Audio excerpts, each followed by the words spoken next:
శ్రీ సత్యసాయి జిల్లా మడకశిర పట్టణంలో food safety అధికారులు ఆకస్మిక తనిఖీలు నిర్వహించారు. అపరిశుభ్రంగా ఉన్న పద్మశ్రీ హోటల్కు అనుమతులు లేని ప్రిన్స్ చాయ్ని తనిఖీ చేసి యజమానులకు నోటీసులు అందించారు. ఈ సందర్భంగా ఫుడ్ సేఫ్టీ అధికారి తస్లీమా మాట్లాడుతూ మడకశిర పట్టణంలో పద్మశ్రీ హోటల్ నందు అపరిశుభ్రంగా ఉన్నందున నోటీసులు అందించామన్నారు. 14 రోజుల్లోపు హోటల్ని శుభ్రంగా ఉంచుకోలేకపోతే హోటల్ను సీజ్ చేసి కేసు నమోదు చేస్తామని, కఠిన చర్యలు తీసుకుంటామని హెచ్చరించారు తస్లీమా.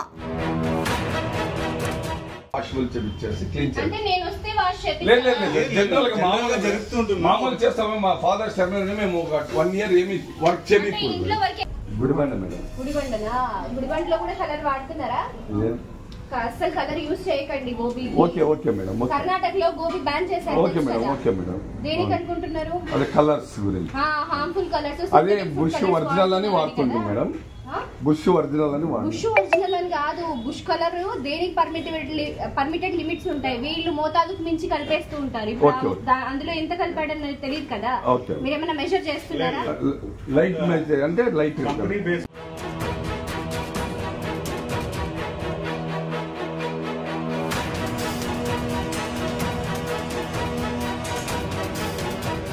జనరల్ ఇన్స్పెక్షన్స్ లో భాగంగా మడకశిరలోని ప్రిన్స్ చాయ్ మరియు పద్మశ్రీ హోటల్ తనిఖీ చేయడం జరిగింది. ప్రిన్స్ చాయ్ వాళ్ళకి లైసెన్స్ లేని కారణంగా నోటీస్ ఇవ్వడం జరిగింది. పద్మశ్రీ హోటల్లో కూడా మనం అన్హైజీనిక్ కండిషన్స్ ఉన్న కారణంగా ఇంప్రూవ్మెంట్ నోటీస్ చేయడం జరిగింది. 14 రోజుల్లో కనుక మనకి లైసెన్స్ లేకుండా వీళ్ళు ఇంకా వ్యాపారం చేస్తున్నట్టయితే మనం కేసు ఫైల్ చేయడం జరుగుతుంది.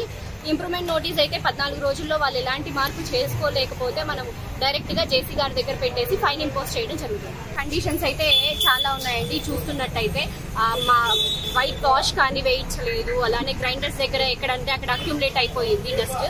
సో అదంతా ఇప్పుడు మనం నోటీస్ ఇష్యూ చేయడం జరుగుతుంది. ఇంప్రూవ్మెంట్ నోటీస్ వితిన్ 14 days వాళ్ళు ఎలాంటి మార్పులు చేసుకున్నట్టయితే మనం డైరెక్ట్ గా కేసు ఫైల్ చేయవచ్చు. కూడా యూజ్ చేస్తున్నారు.